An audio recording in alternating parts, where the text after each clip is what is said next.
आज जो हम पढ़ने जा रहे हैं, जैसे कि अभी तक हमने देखा श्रीलंका और बेल्जियम का कंपैरिजन हम देखते जा रहे थे, ठीक है।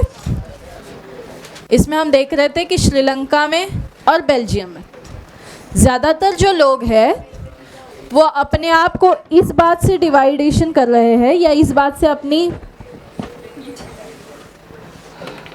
प्रायोरिटीज़ को बना रहे हैं। डोमिनेंसी इस बात से बन रही है जिसकी क्वांटिटी ज़्यादा है या जो मेजॉरिटी में है, और ये मेजॉरिटी प्रूफ करते हैं वो अपनी लैंग्वेज बेसिस पर कि वो किस तरह की भाषा बोलते हैं। वो जो भाषा बोलते हैं उस भाषा के लोग जितने ज़्यादा है वो अपनी मेजॉरिटी बताते हैं, ठीक है। जैसे कहीं पर फ्रेंच की है, कहीं पर डच की है, श्रीलंका में सिन्हालाज। तो ये सारा हमने लास्ट लेक्चर में देखा था। ये टॉपिक है अकोमोडेशन इन बेल्जियम। तो देखिए ये हमें क्या कहता है। बेल्जियन लीडर्स टूक अ डिफरेंट पाथ, जिसमें कहा गया है कि they recognise existence of regional difference and cultural diversities. होता क्या है इसमें कि जो साल है 1970 से लेकर 1993 के बीच एक अमेंडेड होता है, यानी कि एक अमेंडमेंट बनती है। अमेंडमेंट का मतलब होता है कॉन्स्टिट्यूशन में जो सुधारना की जाती है, ठीक है, जो करेक्शंस किए जाते हैं। These are not actually the corrections, कुछ एडवांस या हम कह सकते हैं कि बदलती हुई कानून जो या फिर बदलती हुई टेक्नोलॉजी, जो भी दुनिया में चेंजेस हो रहे हैं उनको मद्देनज़र रखते हुए कुछ चेंजेस किए जाते हैं। उन चेंजेस को अमेंडमेंट कहते हैं। तो कॉन्स्टिट्यूशन में इसे कहा गया है 4 times so as to work out an arrangement. कितनी बार काम हुआ? 4 टाइम्स अरेंजमेंट्स के लिए। और कहते हैं that would enable everyone to live together. और इसका कारण सिर्फ एक ही था कि सभी इकट्ठा रह सके एक ही कंट्री में। फिर वो सिन्हाला कम्युनिटी हो या तमिल कम्युनिटी हो या इंडियन तमिल हो, श्रीलंकन तमिल हो, या अगर बेल्जियम की बात करें तो फ्रेंच हो या डच हो या फिर वो क्रिश्चियन हो, कोई भी। बाय द वे क्रिश्चियन क्या बोलते थे वहाँ पर? क्रिश्चियन कौन सी लैंग्वेज बोलते थे? तीसरी बेल्जियम की बात करें हम, 3 लैंग्वेजेस थी, Dutch, French and third one is Germany. Very good. Third जो लैंग्वेज थी वो थी जर्मनी। यहाँ पर कहा गया है कि कोई भी लैंग्वेज हो उन्हें इकट्ठा करने का काम ये करेंगे। इस तरह का अमेंडमेंट किया गया और इसे 4 बार किया गया। ये ईयर्स थे 1970 से लेकर 1992 तक के। Here are some of the elements। जो एलिमेंट्स है वो है constitution prescribes that number of Dutch and French speaking minister shall be equal, ठीक है। सबसे पहले पार्लियामेंट की बात आई। पार्लियामेंट में जो मिनिस्टर्स डच बोलते हैं या जो मिनिस्टर फ्रेंच बोलते हैं, दोनों की संख्या बराबर होनी चाहिए। पार्लियामेंट में जितने मिनिस्टर हैं डच और फ्रेंच दोनों की संख्या बराबर होनी चाहिए। They should be equal in numbers. Some special laws required the support of majority of members from each linguistic group. Thus no single community can make decisions unilaterally. जैसे कि फ्रेंच की संख्या ज़्यादा नहीं हो या डच की संख्या ज़्यादा ना हो। ये इसलिए क्योंकि ऐसा रिफ्लेक्ट नहीं होना चाहिए कि सिर्फ कोई एक कम्युनिटी डिसीजन पावर लगती है ना। ऐसा रिफ्लेक्ट नहीं होना चाहिए कि कोई भी एक कम्युनिटी क्या कर रही है, डिसीजन पावर ले रही है या उनके पास ज़्यादा पावर है डिसीजंस को लेने की। इसीलिए दोनों ग्रुप्स को इक्वल रखा गया, वो डच हो या फ्रेंच हो। आगे कहा है मैं आती है ब्रुसेल्स। ब्रुसेल्स जो कि क्या है, बेल्जियम की कैपिटल है। और कैपिटल के मामले में हमने ये पढ़ा कि ब्रुसेल्स में ऐसा था कि ब्रुसेल्स में रहने वाले ज़्यादातर लोग फ्रेंच बोलने वाले थे। कौन थे? फ्रेंच बोलने वाले। इनके बारे में ये कहा गया है कि Brussels has a separate government. देखो पूरे देश के लिए गवर्नमेंट अलग काम करेगी, कैपिटल के लिए गवर्नमेंट अलग काम करेगी, ठीक है। एंड इसमें यह भी कहा गया है जिसमें कि दोनों कम्युनिटीज़ हो और उनका इक्वल रिप्रेजेंटेशन होना चाहिए। ऐसा नहीं कि ब्रसेल्स में फ्रेंच ज़्यादा है तो सिर्फ फ्रेंच की कम्युनिटी के हिसाब से गवर्नमेंट बनेगी, नहीं। इन दोनों को इक्वल अपॉर्चुनिटी दी गई है, दोनों का इक्वल रिप्रेजेंटेशन होगा। साथ ही साथ कहते हैं कि the French speaking people accepted equal representation in Brussels because the Dutch speaking community has accepted equal representation in central government, है ना। क्योंकि देखो मैंने आपको लास्ट लेक्चर में बताया था कि स्टेट में फ्रेंच की संख्या ज़्यादा है लेकिन पूरे कंट्री में फ्रेंच की संख्या कम है। इसी के उल्टा ब्रसेल्स में फ्रेंच की संख्या ज़्यादा है, अभी यही कहा ना मैंने, ब्रसेल्स में फ्रेंच की संख्या ज़्यादा है, कंट्री में कम। उल्टा क्या है, पूरे कंट्री में इसका बिल्कुल उल्टा है, क्या, डच की संख्या ज़्यादा है और फ्रेंच की कम। तो इसीलिए जो ब्रसेल्स के जो गवर्नमेंट है वो एक्सेप्ट कर लिए थी इस बात को कि दोनों के लिए इक्वल रिप्रेजेंटेशन होगा। कौन एक्सेप्ट कर लेता है, ब्रसेल्स जो कैपिटल है। इसी के उल्टा जो स्टेट में यानी पूरे नेशन में चल रहा है, नेशन वाइड यानी सेंट्रल गवर्नमेंट इस बात को एक्सेप्ट करती है कि दोनों इक्वल रहेंगे, इसमें फ्रेंच भी और डच भी। तो दोनों के लिए काम बराबर का रहेगा, नेशन में भी और कहाँ, कैपिटल में भी, ठीक है, जो कैपिटल ब्रसेल्स है। Apart from this central and state government, इसके साथ एक थर्ड काइंड ऑफ गवर्नमेंट भी बन जाती है जिसे कहा गया है कम्युनिटी गवर्नमेंट। इसे कहा गया है community government. Community government is elected by the belonging on language community. जो जिस कम्युनिटी से बिलोंग करता है उसे कम्युनिटी गवर्नमेंट का नाम दिया है, जैसे डच, फ्रेंच, जर्मन स्पीकिंग। कोई फर्क नहीं पड़ता कि वो कहाँ रहते हैं, no matter where they live, but उनके लिए एक कम्युनिटी गवर्नमेंट काम करेंगे। जैसे इसका काम है power regarding cultural, educational and language related issues को सॉल्व करना, है ना। लैंग्वेज डिस्प्यूट्स हो, पावर या कल्चर रिलेटेड जो भी बातें हो, इन डिस्प्यूट्स को रिजॉल्व करने का काम कौन करेगा, कल्चरल का कम्युनिटी गवर्नमेंट काम करेगा, ठीक है। You might find the Belgian model very complicated, yes of course, लगता है ना बहुत मुश्किल लग रहा है।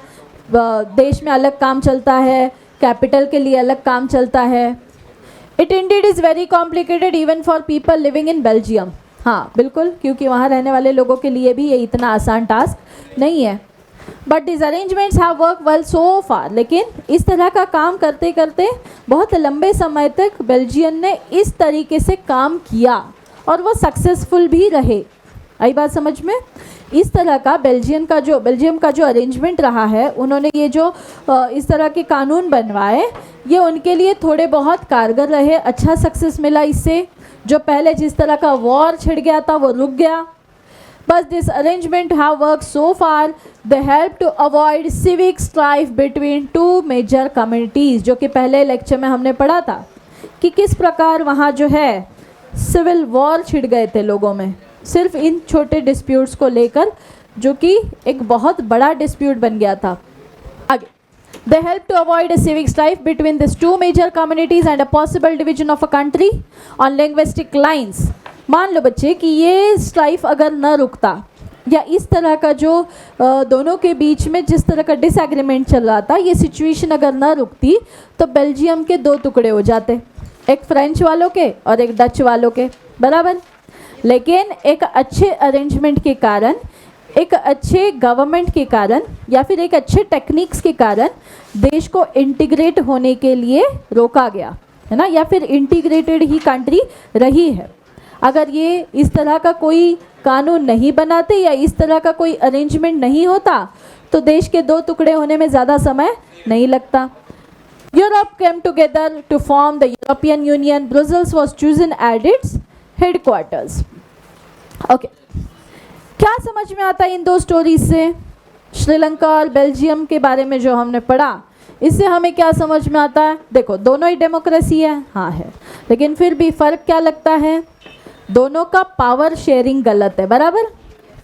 दोनों की सबसे बड़ी दिक्कत क्या है? पावर शेयरिंग, है ना। दोनों की पावर शेयरिंग जो है वो बड़ी गलत है और इसी के कारण दोनों में जो है इस तरह के स्ट्राइव्स कंडीशंस बन गए। बेल्जियम की बात करें तो इनके बारे में कहा गया है कि यहाँ जो लीडर्स है, the leaders have realized that the unity of the country is possible. कब कंट्री यूनाइटेड कब रहेगी? जब वो रिस्पेक्ट कर सकते हैं दूसरों के फीलिंग्स का, दूसरे कम्युनिटीज़ का, दूसरे कल्चर्स का, तभी हम कंट्री को यूनाइटेड रख सकते हैं। इस रियलाइजेशन के बाद उन्होंने म्यूचुअल एक्सेप्टेंस दिखाया और अरेंजमेंट्स की, किसके लिए? पावर शेयरिंग के लिए।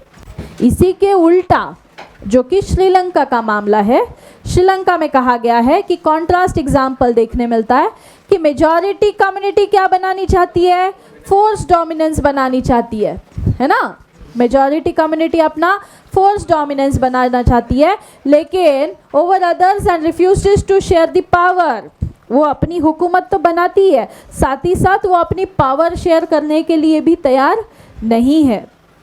It can undermine the unity of country. ऐसे होने से देश में नुकसान होता है, देश की इंटीग्रेशन कायम नहीं रह सकती। ये जो सिंबल है ये कई एग्जाम्स में पूछा गया है। जो हमारे बोर्ड्स में एमसीक्यू के क्वेश्चन आते हैं उसमें से एक एमसीक्यू ये विजुअल इमेज का होता है, ठीक है। तो ये एक इमेज क्वेश्चन है जो कि हर साल आता ही आता है। या फिर मान लो कि इसका नाम पूछा जाता है बेसिकली, तो इसका नाम है द जर्मन इंजीनियरिंग। क्या नाम है इसका? देखने जैसा क्या है इसमें? कोई भी गाड़ी में एक स्टीयरिंग होती है, इस गाड़ी में 2 स्टीयरिंग्स है ना। यानी कि गवर्नमेंट कैसी है? डबल। या फिर पावर्स को शेयर कर दिया गया है। देखो एक ही डोमिनेंसी गाड़ी नहीं चलाएगा, देश की गाड़ी दोनों मिल के चलाएंगे। चलो तो ये इमेज याद रख लो बच्चों। Why power sharing is desirable? Power sharing desirable क्यों है? क्या नीड है इसकी, या ऐसा क्या है कि ये इतना ज़रूरी कॉन्सेप्ट बन गया है? 2 डिफरेंट सेट्स ऑफ रीज़न इसके लिए काम करते हैं। जैसे कि first, power sharing is good. क्यों? क्योंकि ये हेल्प करता है possibility of conflict between social groups. बराबर, अगर हम पावर को शेयर करेंगे तो पॉसिबिलिटी है कि कोई भी सोशल ग्रुप्स में कॉन्फ्लिक्ट्स नहीं होंगे, ये रीज़न है। साथ ही साथ कहा है कि social conflict often leads to violence. बराबर, समाज में अगर जिस तरह के दंगे फसाद या ऐसा कुछ होने लगा तो समाज में शांति बनाई नहीं रहेगी। कॉन्फ्लिक्ट जो है वो इफ़ेक्ट करते हैं। मान लो कल को हमारे यहाँ दंगा छिड़ गया है ना, लोग पत्थर मार रहे हैं, बस जला रहे हैं, दुकानें फोड़ रहे हैं, मोर्चे निकाल रहे हैं, क्या ऐसे माहौल में आपको लगता है कि सब कुछ बढ़िया चलेगा, इकोनॉमी बहुत पावरफुल रहेगी? नहीं होगी ना, ऑफ कोर्स नहीं। और शांति भंग रहेगी, लोग स्ट्रेसफुल वातावरण में रहेंगे, बहुत सारी चीज़ें इम्पैक्टफुल रन करेगी। एक दिन के लिए हम सह लेंगे, लेकिन ऐसा कंटिन्यू कुछ समय तक चलता रहा तो बहुत नुकसान होता है। बराबर, इसीलिए इस तरह के कॉन्फ्लिक्ट्स रोकने के लिए सबसे बड़ा चीज़ है power sharing. Since social conflict often leads to the violence and political instability, सरकारें गिर जाती है, इसमें बहुत सारी नई चीज़ें देखने के लिए मिलती है। Power sharing is a good way to ensure the stability of the political order. Imposing the will of the majority community over others may look like an attractive option in the short run। इस तरह के कई options बहुत बढ़िया लगता है लेकिन कुछ समय के लिए, है ना। अगर कोई भी कंट्री को लंबे समय तक बनाए रखना है, undermines the unity of the nation, then what you have to do? Power sharing करना पड़ेगा ना। लंबे समय तक कंट्री को इकट्ठा रखना है तो क्या करना पड़ेगा? Power sharing. Tyranny of the majority is not just oppressive of the minority. अपने आप को बड़ा दिखाने का ये मतलब नहीं कि किसी को सप्रेस बना दो, है ना, या किसी कम्युनिटी को बहुत नीचे स्तर पे बना दो। इससे कोई बहुत अपनी टायरनी नहीं बन जाएगी। ये कहा गया है कि it often affects the majority adversely as well. Second चीज़ ये है, deeper reason why power sharing is good for democracies. क्यों ज़रूरी है और क्यों अच्छी है? Power sharing is very spirit of democracy. बराबर, है ना, पावर शेयरिंग डेमोक्रेसी का स्पिरिट है। Democratic rule involve sharing power with those affected by its exercise and who have live with this effects. People have a right to be consulted and how they are able to govern, they are to be govern. Power sharing के कारण लोगों को इस बात की आज़ादी है वो किस तरह से गवर्न होते हैं, उनके कल्चर इस्टेब्लिश होने चाहिए, वो अपने पावर को, अपने राइट्स को एग्जामिन कर पाते हैं, कंजर्व कर पाते हैं। Legitimate government is one where citizens through participation acquire a stake in the system. Let us call the first set of reasons. पहले इसे कहा है प्रूडेंशियल्स और सेकेंड को कहा है मोरल। प्रूडेंशियल्स रीज़न क्या है? Stress that power sharing will bring out better outcomes. Moral reasons क्या है? Emphasize the very act of power sharing as valuable. Khalil's dilemma पढ़ेंगे, एग्जाम में कई बार पूछा गया है। As usual, कहानी एक, Vikram was driving a motorbike. Vikram बेताल सुना होगा आपने, यहाँ का विक्रम थोड़ा मॉडर्न है, मोटर चला रहा है। और विक्रम जब मोटर बाइक चला रहा था under a vow of silence and Vetal was a pillion rider. As usual Vetal started telling Vikram a story. Vetal ने एक स्टोरी कहना शुरू कर दिया to keep him awake while driving. और ये स्टोरी कुछ इस तरह की है। In the city of Beirut there lived a man, उसका नाम है खलील, इसलिए इसको खलील्स डिलेमा कहते हैं। उस व्यक्ति का नाम है खलील। उसके पेरेंट्स दो अलग अलग डिफरेंट कम्युनिटीज से है। खलील के पेरेंट्स डिफरेंट कम्युनिटीज से बिलोंग करते हैं। उसके फादर ऑर्थोडॉक्स क्रिश्चियन है, रूढ़िवादी जिसे हम कहते हैं, है ना, ऑर्थोडॉक्स क्रिश्चियन। किसके जो है ये फादर? खलील्स के पिताजी। खलील के पिताजी जो है ऑर्थोडॉक्स क्रिश्चियन। और दूसरा है उनकी मदर जो है वो सुन्नी मुस्लिम है। मुस्लिम में दो कैटेगरी होती है, शिया एंड सुन्नी। तो मुझे इसके बारे में ज़्यादा तो नहीं पता, शायद शोएब को पता होगा, बट जहाँ तक मुझे पता है थोड़ा बहुत, दो कैटेगरीज होती है, एक शिया मुस्लिम होता है, एक सुन्नी मुस्लिम होते हैं। आई डोंट नो उसमें फ़र्क क्या होता है, बट होता है सब। तो यहाँ पर ये कहा गया है कि this was not so uncommon. आज के समय में आपको लगेगा हाँ ठीक है, अलग अलग बैकग्राउंड से अगर हो गए तो कोई ज़्यादा इसमें फ़र्क नहीं पड़ता, लेकिन खलील के लिए या उनकी फैमिली के लिए इतनी कॉमन बात नहीं थी, ये बहुत अनकॉमन हो गया था। In this modern cosmopolitan city, people from various communities that live in Lebanon came to live in its capital, Beirut. They lived together, intermingled, yet fought a bitter civil war among themselves. One of Khalil's uncle was killed in that war. वो अपने अपने community के लिए लड़ते थे और खलील के चाचा जो थे वो इसमें मर गए थे। At the end of the civil war, Lebanon's leader came together and agreed to some basic rules. अब लेबानन नाम का जो गांव है वहाँ के बहुत सारे लोग यहाँ बेरत या बैरीत जिसे कहते हैं वहाँ आकर रहने लगे, ठीक है। लेकिन इन दोनों में लेकर हमेशा कुछ ना कुछ झगड़े चलते रहते थे। तो इन झगड़ों को रोकने के लिए दोनों एक मुद्दे पर आके रुक जाते थे। तो आखिर वो मुद्दा क्या है? देखिए, वो कहते हैं उनके कुछ रूल्स है, जैसे कि as per these rules countries president, जो उस कंट्री का प्रेसिडेंट है, must belong to Maronite sect of Catholic Christian. President हमेशा कौन बनेगा? कैथोलिक क्रिश्चियन ही होना चाहिए। आई बात समझ में? प्रेसिडेंट कौन रहेगा? कैथोलिक क्रिश्चियन ही रहेगा। दूसरी चीज ये कही है, दूसरी चीज है जो प्राइम मिनिस्टर बनेंगे वो होने चाहिए सुन्नी मुस्लिम कम्युनिटी से। देखो, यानी कि इस पोस्ट पे अगर कोई बैठेगा तो वो पर्टिकुलर कम्युनिटी का ही होना चाहिए, ऐसे इनका रूल है ना। प्राइम मिनिस्टर कौन बन सकता है? प्राइम मिनिस्टर सिर्फ सुन्नी मुस्लिम कम्युनिटी का ही होना चाहिए। और क्या कहा है? प्रेसिडेंट कहाँ का होना चाहिए? प्रेसिडेंट सिर्फ और सिर्फ कैथोलिक क्रिश्चियन होना चाहिए। समझ में आई बात? Post of deputy prime minister is fix for Orthodox Christian, जो कि खलील के पिताजी है जैसे, sect of the speaker for Shia Muslims. Under this pact, Christians agreed not to seek French protection and the Muslims agreed not to seek unification with the neighboring state of Syria. Muslims ने कह दिया कि वो Syria के साथ कोई संबंध नहीं रखेंगे. सीरिया कंट्री है. When the Christians and Muslims came to this agreement, आगे जाकर ये होता है एक एग्रीमेंट पर आके रुकते ही है. इनका ऐसा मानना है they were nearly equal in population, लगभग इनकी पॉपुलेशन एक समान है. Both sides have continued to respect this agreement, though now the Muslims are in clear majority.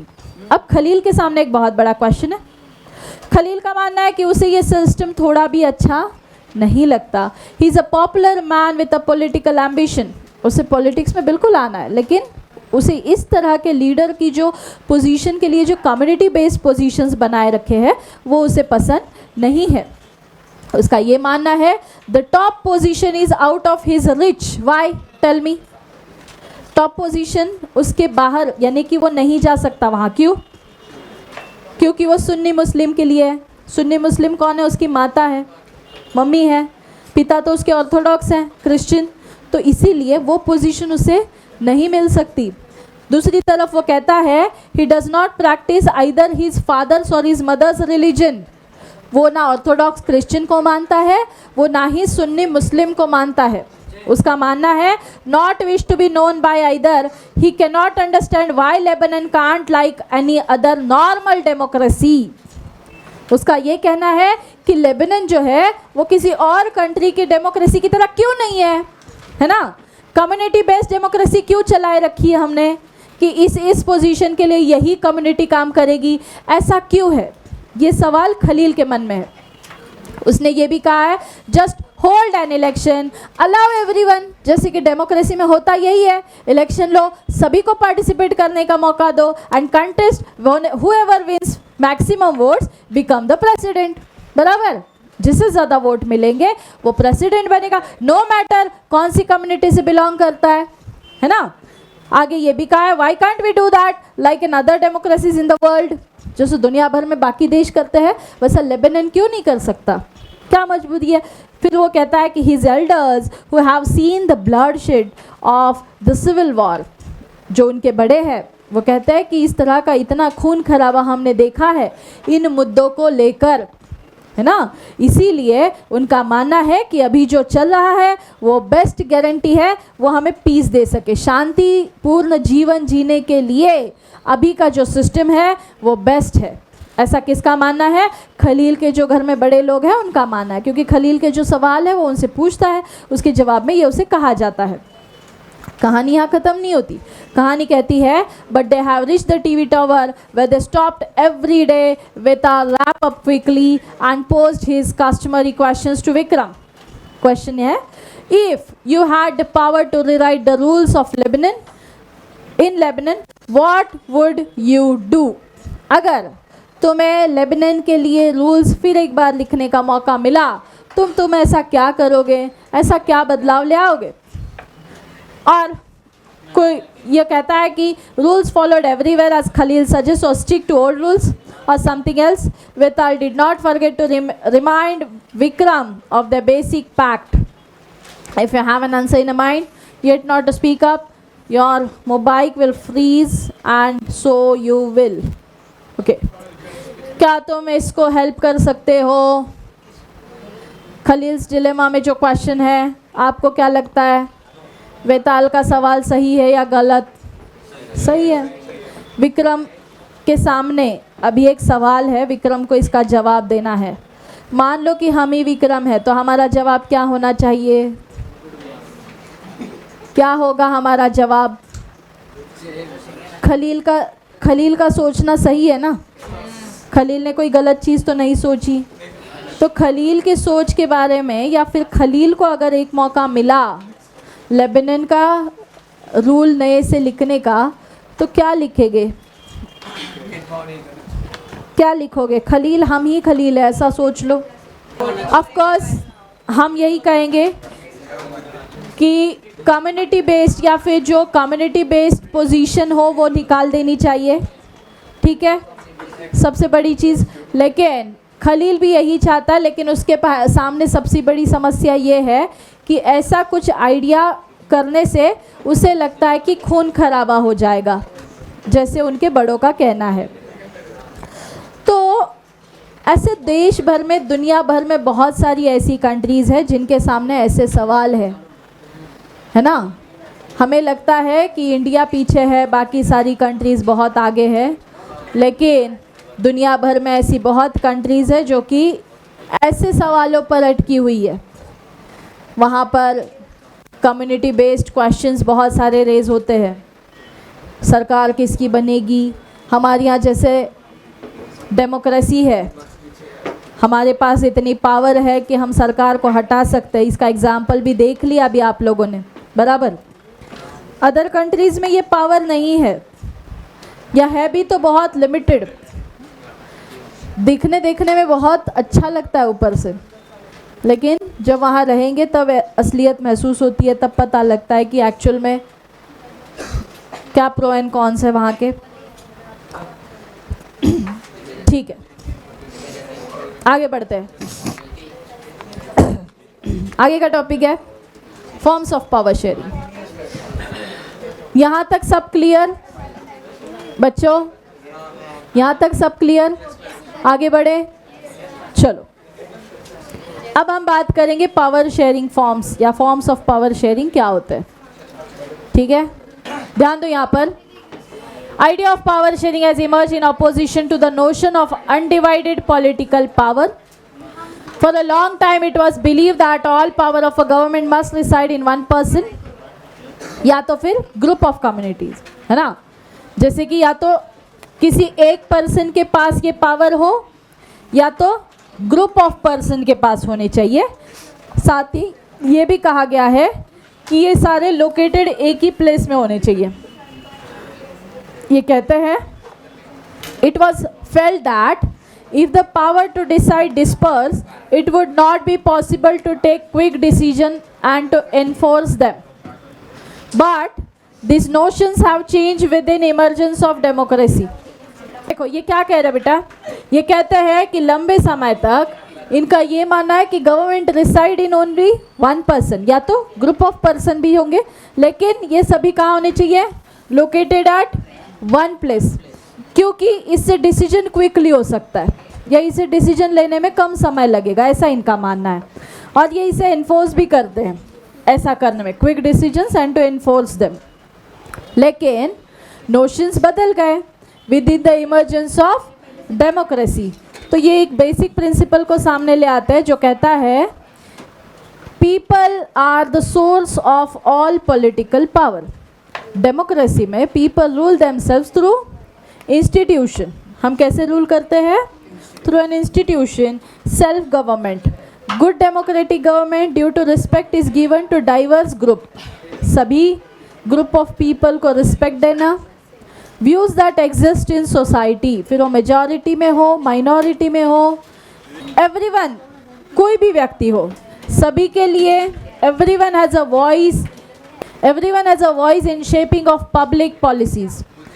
तो इसीलिए डेमोक्रेसी को फॉलो किया जाता है। follows that in a democracy political power should be distributed among all as many citizens as possible. Modern democracy में ये कहा गया है कि पावर शेयरिंग अरेंजमेंट्स जो होते हैं वो कई फॉर्म्स में किए जाते हैं। जैसे power is shared among different organ of government, जैसे हम शेयर करते हैं सेंट्रल, स्टेट एंड लोकल में, उसी तरह जैसे कि पहले मेन 3 ऑर्गन्स की बात करेंगे हम, लेजिस्लेचर, एग्जीक्यूटिव एंड जुडिशियरी।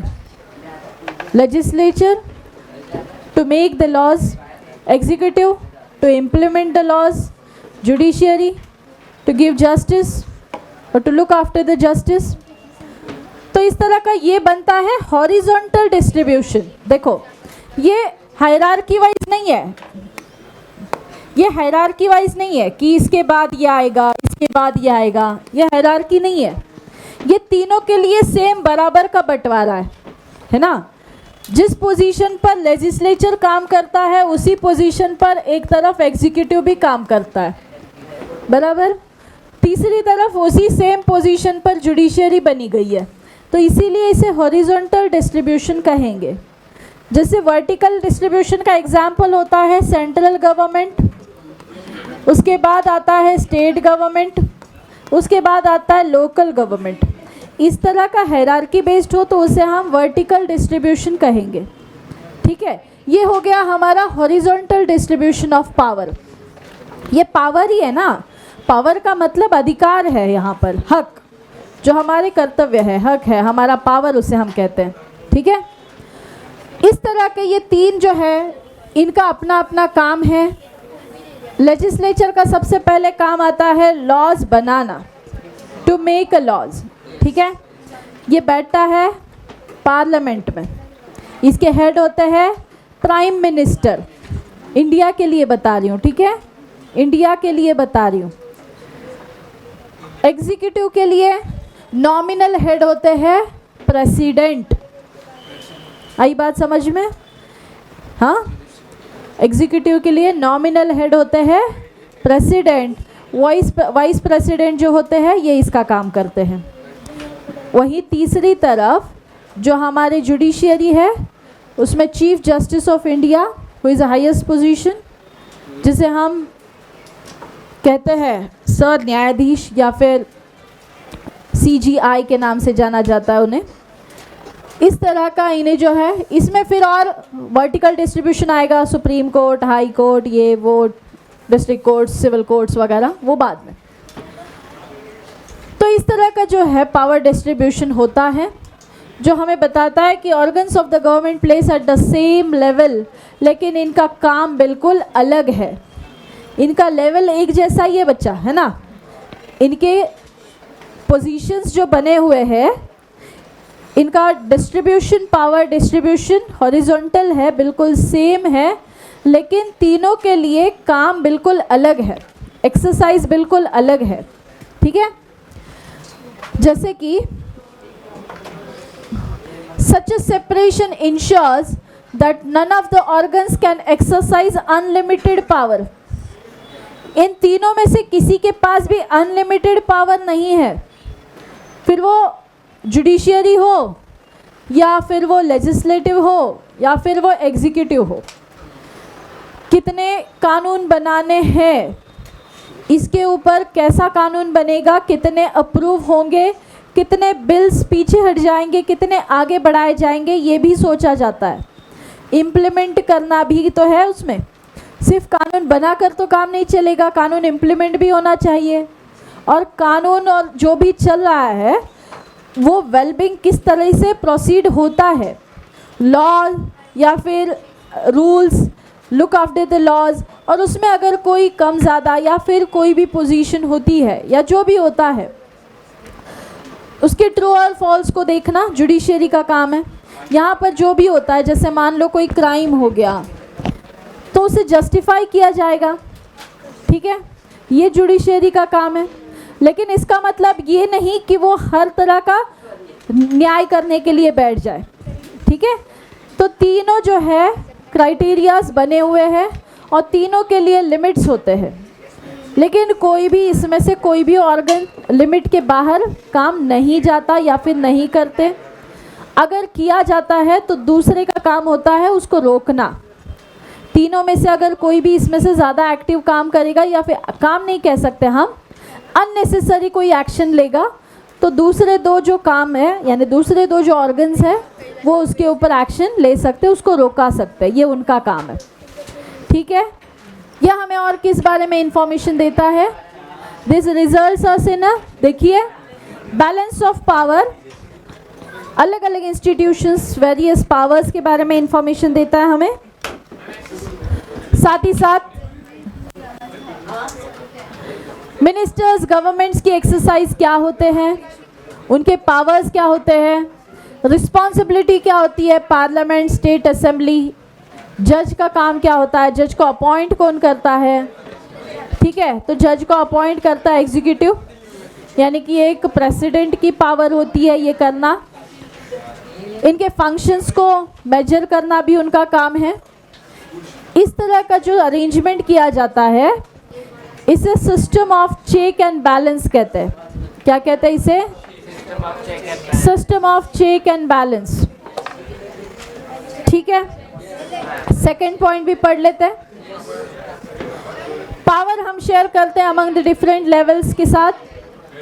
ठीक है, जैसे कि general government for entire country, जिसे हम सेंट्रल गवर्नमेंट कहते हैं। साथ ही साथ जो भी प्रोविंस है या जो रीजन है उसके लिए स्टेट गवर्नमेंट होती है या प्रोविंशियल गवर्नमेंट, अलग अलग जगह पे अलग अलग नाम भी हो सकते हैं। इस तरह की दोनों मिलकर जब गवर्नमेंट काम करती है तो उसे फेडरल गवर्नमेंट कहते हैं। फेडरल का मतलब है लेयर्स ऑफ गवर्नमेंट, जिसमें सेंट्रल भी है स्टेट भी है, दोनों अकॉर्डिंगली मिलकर काम करते हैं। इसे हमने नाम दिया फेडरल गवर्नमेंट। क्या नाम दिया? Federal government. फेडरल गवर्नमेंट का अगर हम सिंपल ये डिस्क्रिप्शन करें तो इसमें स्टेट और सेंट्रल दोनों गवर्नमेंट एक्टिव होते हैं और दोनों मिलकर काम करते हैं। ठीक है, तो इस तरह का फेडरल गवर्नमेंट बनता है। जैसे मैं आपको बता दूं कि जैसे जो सेंट्रल गवर्नमेंट काम करता है, सेंट्रल गवर्नमेंट के पास जो भी काम होता है वो यूनियन लिस्ट में आता है, ये तो सबको पता है। सेंट्रल गवर्नमेंट का जो काम होता है वो यूनियन लिस्ट में आता है, बराबर। स्टेट गवर्नमेंट का जो काम होता है वो स्टेट लिस्ट में आता है। और कुछ काम ऐसे होते हैं जो यूनियन और स्टेट मिलकर करे जाते हैं, बराबर।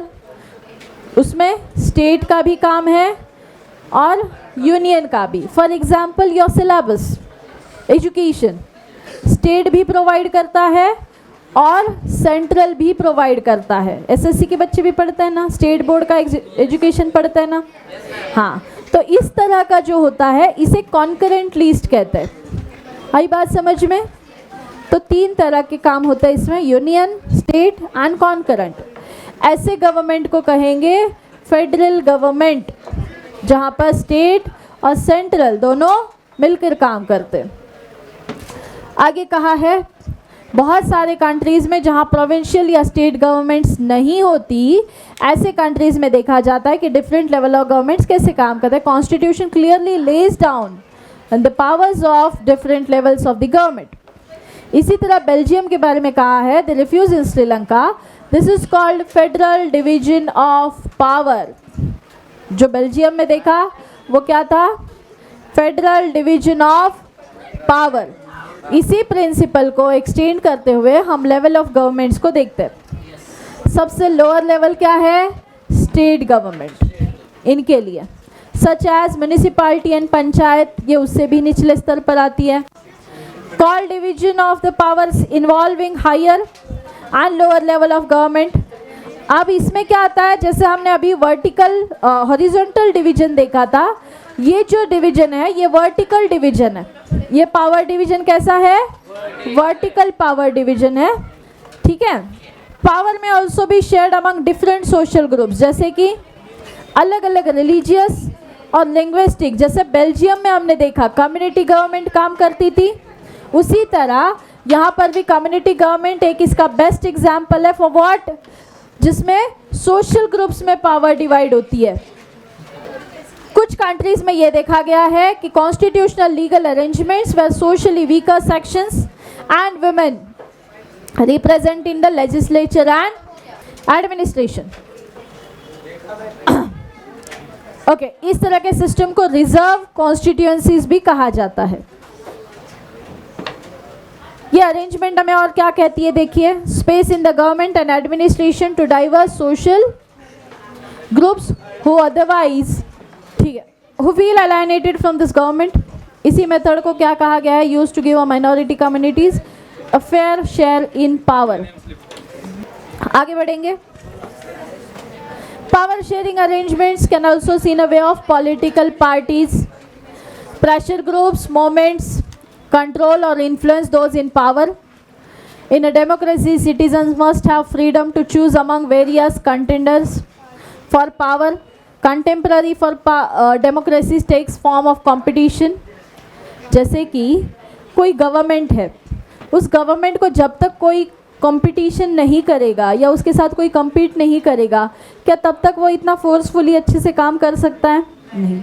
जबकि उसके मन में ये पूरा तरह से वो सिक्योर हो जाएगा कि हर समय मेरी ही गवर्नमेंट बननी है, तो ऑफकोर्स वो इतना एक्टिवली काम नहीं करेगा, है ना। व्हेन ही रियलाइज कि मेरा गवर्नमेंट बनने का राइट तभी है या श्योरिटी तभी है जब मैं गवर्नमेंट की यानी कि कुछ काम दूँ लोगों को करके। तो sometime this kind of sharing can be direct when 2 or more parties, if their alliance is elected, they form a coalition government. Democracy में इस तरह से coalition government भी बनाई जाती है, जैसे traders, businessmen, industrialists, farmers, industrial workers also share governmental power either through participation governmental committees bringing influence, decision making process, ये भी इसमें है। ये चैप्टर यहाँ ख़त्म होता है, ठीक है।